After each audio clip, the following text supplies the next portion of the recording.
Masquera sei muri Zimbabwe. Welcome to our channel Zim Confessions and Deep Secrets. Kana kariki kuchanga kako kuya pa ino channel, please don't forget to subscribe. Kana uchingwa gara subscriber, don't forget to comment and share this video. Nasi muri Zimbabwe takuigira inyaya KwaGuti muri Zimbabwe mkuru wezayoja.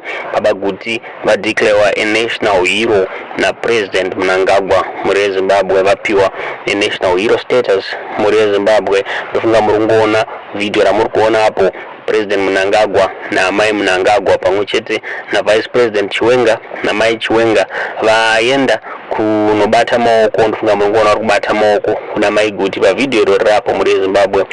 Ndipo papa buda news idzodzo dzekuti KwaGuti vaitwa a national hero nekuda kwemabasa avo avakabata akanaka muri Zimbabwe. Mwana wavo abva confirma news idzi, mwana wamusikana achitaura kuti KwaGuti vaitwa a national hero. Ndo nyaya tatakuigirai muzuva ranhasi muri Zimbabwe. Tiudzei zvamuri kufunga pamusoro penyaya mu comment section.